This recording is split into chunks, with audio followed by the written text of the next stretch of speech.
This program is brought to you by Link TV for educational and non-commercial use only.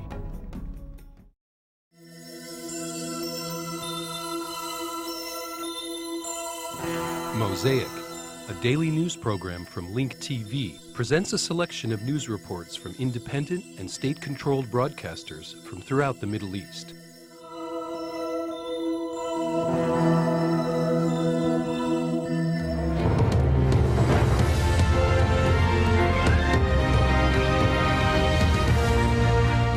Sudan is being accused of pouring more weapons into Darfur, just as the United Nations begins to finalise plans for a peacekeeping force there.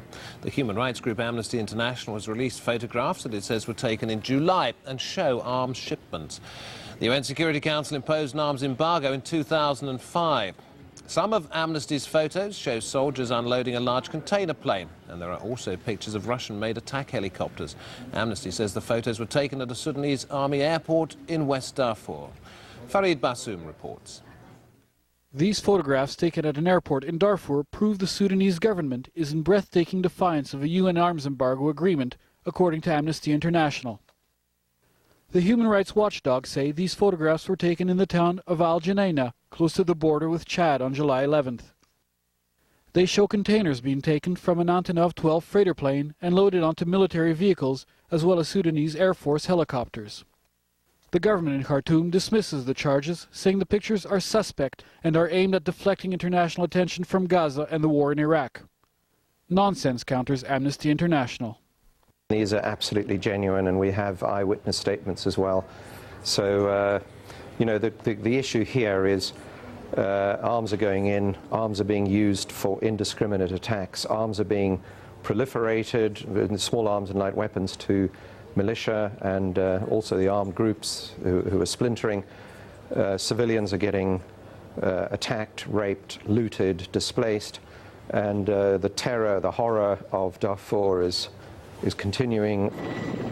This is not the first time the Sudanese government is accused of breaking the 2005 arms ban. While these may look like UN planes, Amnesty International says Khartoum was disguising aircraft as relief planes to transport weapons into the war-torn Darfur region. This followed a UN report also accusing Khartoum of violating the Darfur weapons embargo. The cargo aircraft is run by a company that was trafficking arms some months ago. The United Nations investigated that. The company denied it. The government said it wasn't happening. The company's other aircraft crashed, and lo and behold, the cargo showed that it was howitzers and other munitions. Khartoum also denied those accusations. But the war in Darfur rages on. Ethnic African rebels pitted against government forces, along with Janjaweed fighters backed by Khartoum. The 5-year-old conflict is estimated to have claimed more than 200,000 lives, and as many as 3 million people have been displaced by the fighting. A new influx of weapons can only signal the fighting is far from over. Farid Bassoum, Al Jazeera.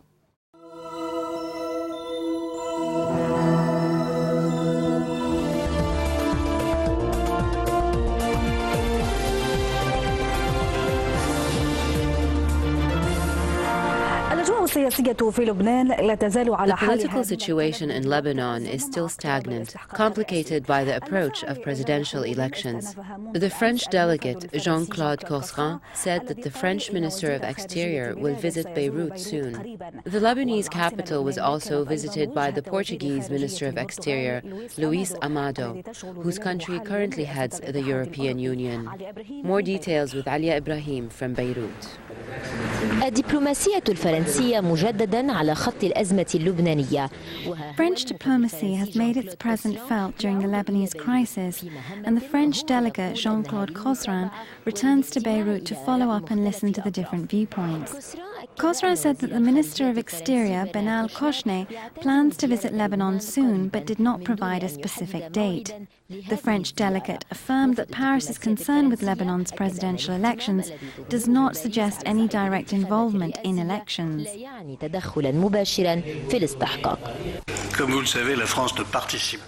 France does not participate in choosing one name over another. That's the job of the Lebanese people, and is better that way. The French involvement will continue on its course based on the same principles to support Lebanon and the Lebanese people in dialogue and reconciliation. Khosran's visit comes at a time of political turmoil, with diverging internal standpoints on the elections. With the announcement of presidential candidates, the disagreement only grows between the resistance that insists on the national unity government's priority and the allies who insist on abiding by the constitution, which demands respite before electing a new president. In spite of the foggy internal situation, some observers see a way to break through the crisis if regional conditions are fulfilled. If this initiative is supported by Saudi Arabia, Iran, Syria, and the United States, then it might be a prelude to a resolution. Khosra is expected to meet with representatives from both the March 14th and March 8th alliances. Whether the regional conditions are fulfilled or not, the international community's concern with the Lebanese predicament is evident in the visits of international delegations to Lebanon.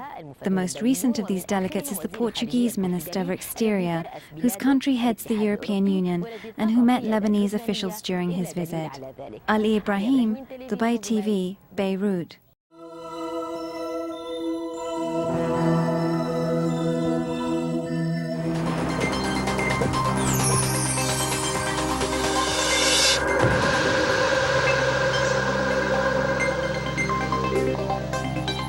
The residents of Nablus held a burial procession for the martyr Nasser Ali al-Mabruk, the field commander for Abu Ali Mustafa Brigades, a subdivision of Al-Shabiya Brigades. The occupying forces shot Mabruk during their heavy raid on Al-Ain camp in the city of Nablus early this morning.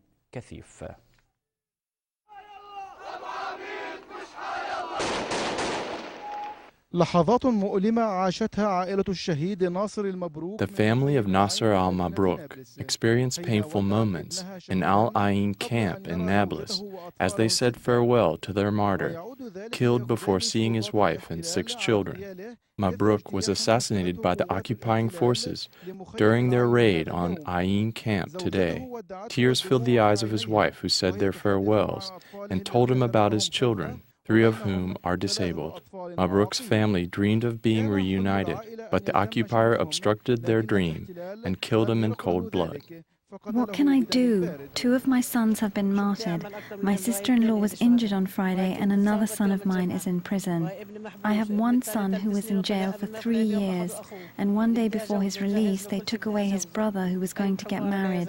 I had everything prepared for him, but he's still in Hawara detention facility. What can I tell you? May God take revenge on them. They shot at the house and injured his wife. They scarred her face. Only God can save us from Israel. What can we say more than this? The martyr, Nasser al-Mabruk, clashed with the occupying forces and was shot in the head and shoulder, causing his immediate death. The people of the district honored the martyr's body in a procession that started at Rafidiya Clinic, demonstrating against the occupying forces and the slaughtering of Palestinians in their homeland. The military operation in Al-Ain was not the first, nor will it be the last. The policy of occupation is implemented on a daily basis, targeting our people in Nablus district and making their lives a tragedy. Khalil Abu Arab, Palestine TV, Nablus. Khalil Abu Arab, Television Palestine, Nablus. 3 citizens were wounded during the occupying forces' raid on Al-Ain camp in Nablus. 17 others were arrested during another early morning invasion by the occupation forces on a number of cities and towns in the West Bank. In the towns of Anabta and Kfur, east of Tul Karim, the occupying forces arrested 11 citizens early this morning in a wide-scale military operation executed by dozens of Israeli tanks. They also arrested 4 citizens in the town of Halhul, northern Hebron. In Jenin, the occupying forces arrested 3 citizens from the town of Qaba'iyya and transported them to unknown location.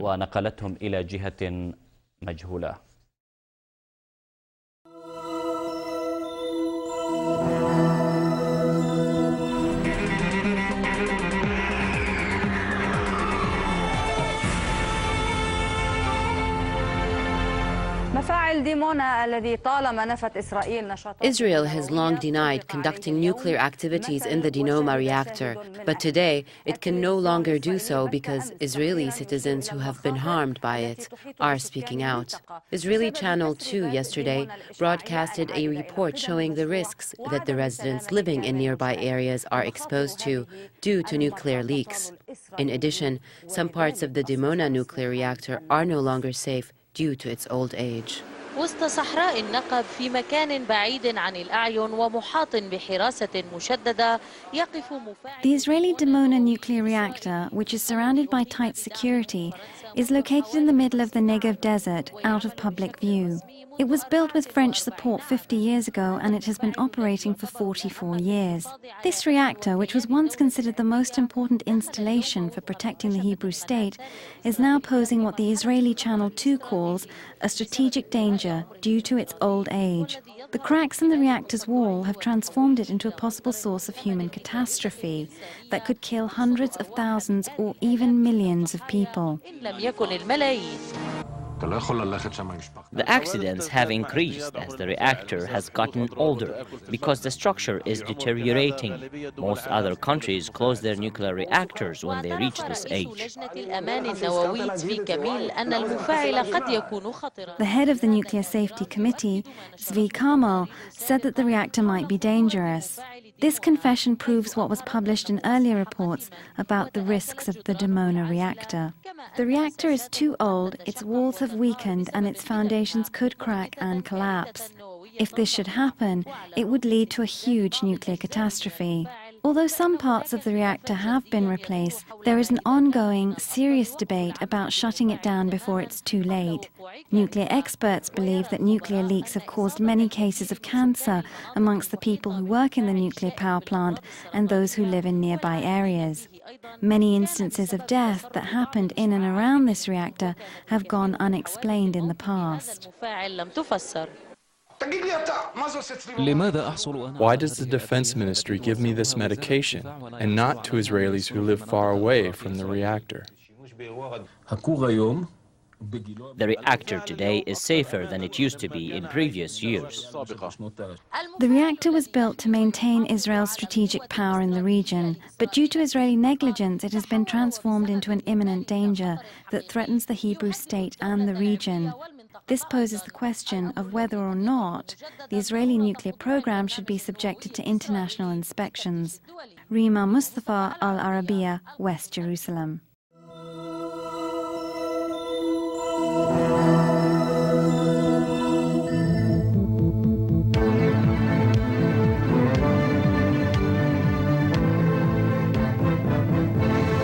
Some 20,000 development and services projects will come online across Iran in the space of 1 week to mark the Government Week, which runs from August 24th to 31st. The South Khorasan province tops the table of the areas the projects are to be implemented in, with some 1,150 projects. The inauguration of Iran Khodro's giant industrial complex in the East Azerbaijan province, along with another 4,000 telecommunications projects and 100 gas and oil projects, are chief among plans which will become operational this coming week.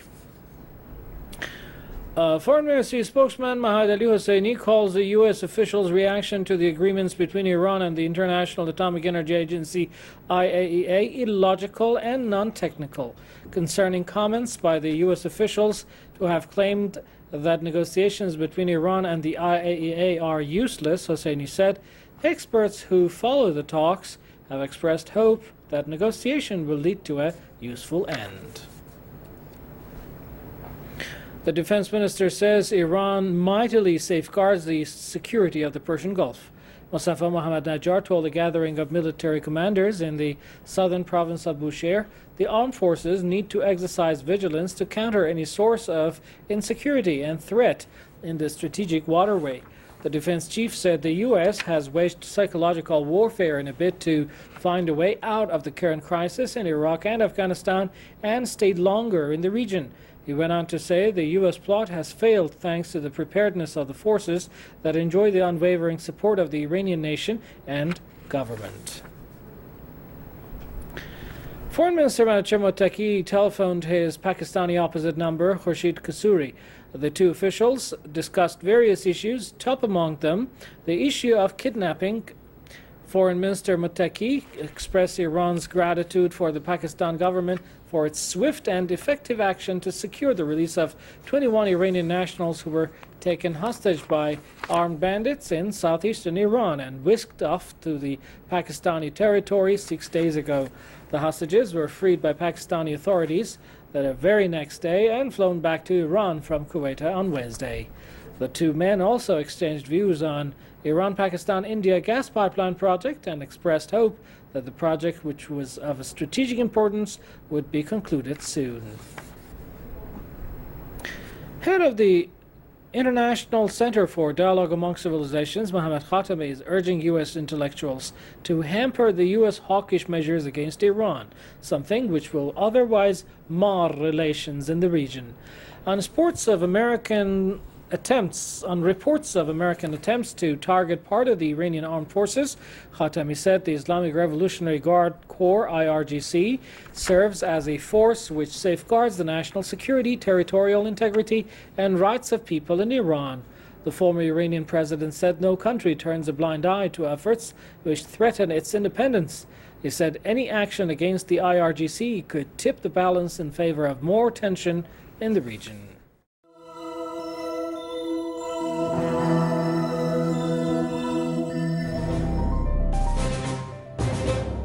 Iraq's Sunni Vice President Tariq al-Hashimi said that he has no intention at this time of returning to Maliki's government unless it agrees to implement the list of political reforms that was submitted by his party. Al-Hashimi made this comment in a joint press conference with the Turkish Foreign Minister Abdullah Gül in Ankara.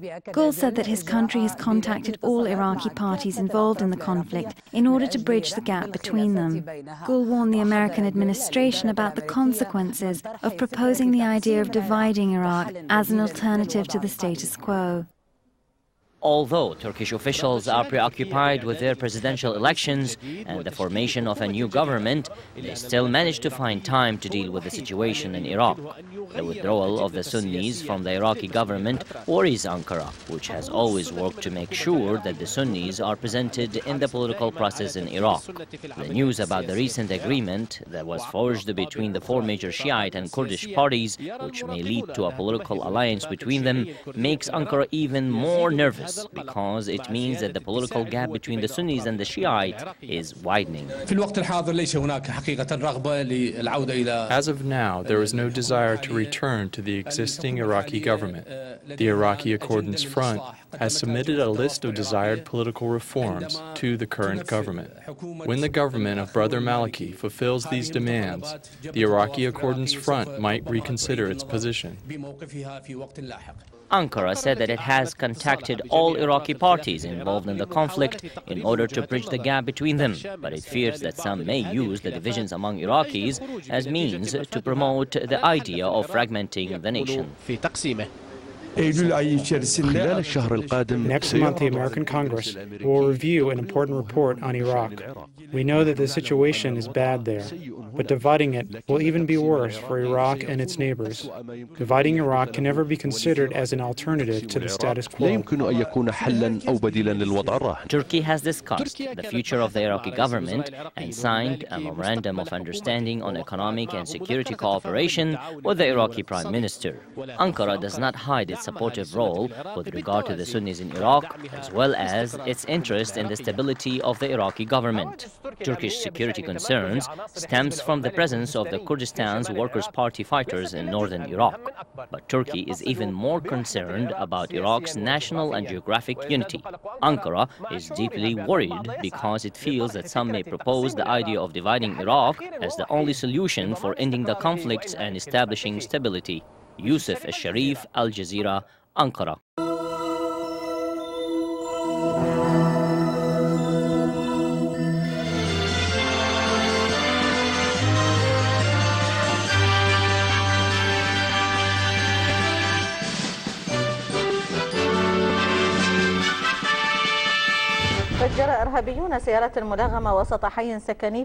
Terrorists exploded a booby-trapped car in the middle of a residential neighborhood in Mosul, martyring one woman and injuring 49 others. The explosion destroyed a number of nearby homes and local businesses. The time, 10 p.m. on Tuesday. The location, El Ghazlani neighborhood in the city of Mosul. It seems that everything in the great land of Iraq has become a legitimate target for the terrorist groups. Without any previous warnings, a terrorist drove his booby-trapped car into this safe neighborhood, destroying homes on the top of their occupants. Even the school was not spared the destruction. The airport is over there. If they want to blow themselves up, why didn't they go there? Why are they attacking the powerless people? Is this how we are supposed to live? Everything was destroyed in the school. We brought school furniture and books, and we prepared everything. We opened the school on Wednesdays and Sundays. Nothing is left in the school. It was called the Ghazali School for Girls. It was a unique school. The success rate was 100%. This is the second time we were attacked by a booby-trapped vehicle. This is not the first time. One woman was martyred and 49 others were injured in this terrorist attack. They were transported to Mosul's General Hospital.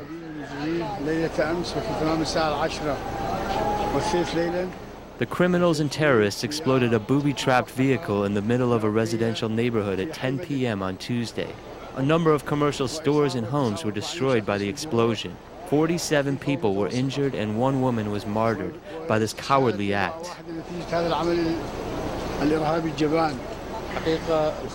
The homes and the school sustained a great deal of destruction. One person was martyred and 49 others were injured, including 5 police officers. Thank God the injuries were not life-threatening. It took only a few seconds to cause this massive destruction to Al-Ghazlani neighborhood, leaving behind the thumbprints of this cowardly act of terrorism on its citizens, their homes, and commercial stores. Tamam Abdul Hamid, Al-Iraqiya television, Al-Mosul. Iraq's Prime Minister Maliki has become the subject of blame for failures in Iraq. How does President Bush now view his once close ally? Has the US begun its countdown for troop withdrawal from Iraq? And will Maliki be able to hold on to power? The answers to these questions and more on this week's Mosaic Intelligence Report. Last November, when President Bush and the Iraqi Prime Minister met in Jordan, the President called al-Maliki the right guy for Iraq. Recently, however, Bush acknowledged a certain level of frustration with the Iraqi government's failure to unify its warring ethnic factions. Earlier this month, the US President told reporters on the White House lawn, "We're watching leaders learning how to be leaders." But then 2 days ago, Mr. Bush said that the Prime Minister Maliki is a good guy, a good man with a difficult job. Sounds confusing? Imagine how Maliki feels. No wonder he sounded angry at a recent press conference in Damascus. Everyone knows that the Iraqi government was elected by the Iraqi people, and no one has the right to place timetables or restrictions on it. The Iraqi people who elected the government are the only ones who can place timetables. Meanwhile, the US intelligence community assesses that the Iraqi government will become more precarious over the next 6 to 12 months because of criticism by other members of the major Shia coalition as well as Sunni and Kurdish parties.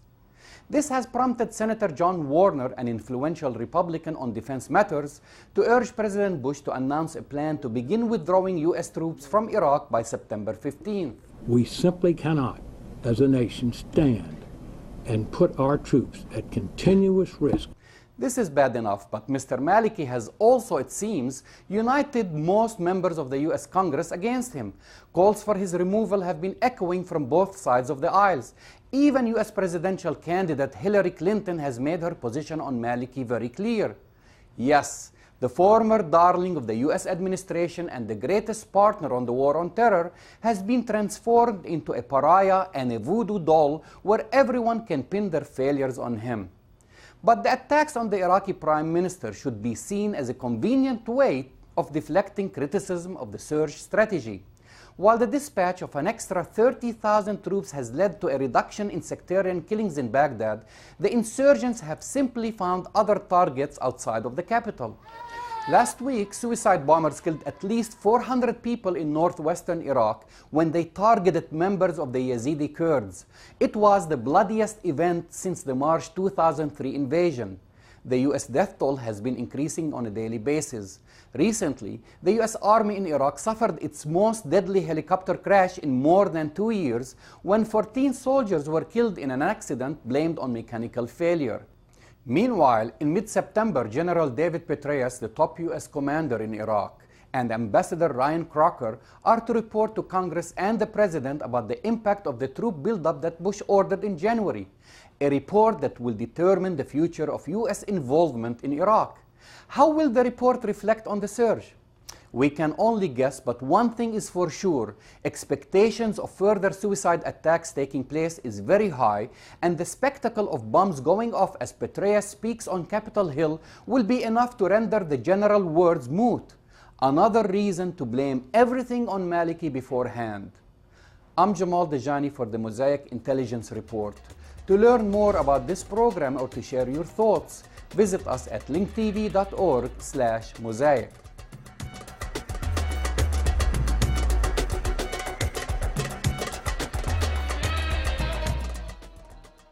I'm Amy Goodman, host of Democracy Now!, here to ask you for support for Mosaic, world news from the Middle East. You know, in media news, a new study shows that corporate news coverage of the Iraq War has dropped sharply in the last 4 months. According to the Project for Excellence in Journalism, the Iraq War accounted for just 15% of news coverage, 19% of the network evening newscasts. We need more coverage of the Middle East, not less. We are talking right now about living in a time of war, and it is up to us in a democratic society to decide what to do about that. Mosaic provides information from the Middle East, from countries in the Middle East, from a Middle Eastern perspective. It is invaluable, and right now they need $200,000 to continue their work, to continue their coverage, to bring you their fall lineup of this essential program. The number to call to make your pledge is 866-485-8848. That's 866-485-8848. You can also pledge online at linktv.org. Please pledge as much as you can. Information is power. When you have information, you are empowered to do something about it. That's what Mosaic provides. Again, they're trying to raise $200,000. In order to do this, you can be a small or large part of that. Pledge 25, pledge 50, pledge 200, pledge 500. Mosaic needs you. If you've needed Mosaic for information, now they're asking you to help them reach their goal. That number again is 866-485-8848. That's 866-485-8848. Make your pledge, make it now. You can also pledge online at linktv.org. That number is the lifeline for Mosaic, 866-485-8848. Make the call that makes the difference. This is viewer-sponsored media. You are the engine of this program. Mosaic provides a unique perspective from many different countries in the Middle East. Please give your support to independent media, 866-485-8848. And thanks so much. Mosaic needs your support. Help us reach our goal to raise $200,000 by the end of the year to keep Mosaic on the air. Pledge your gift today at 1-866-485-8848 or linktv.org. Get more news about the Middle East online at linktv.org/mosaic. The Mosaic webpage offers a complete archive of Mosaic programs, program transcripts, the Mosaic video podcast, and the Mosaic Intelligence Report, a weekly analysis of the hottest stories from the Middle East. The views expressed on Mosaic are those of the participating broadcasters, not Link TV or its sponsors. The production of Mosaic is made possible with the support of viewers like you. Thank you.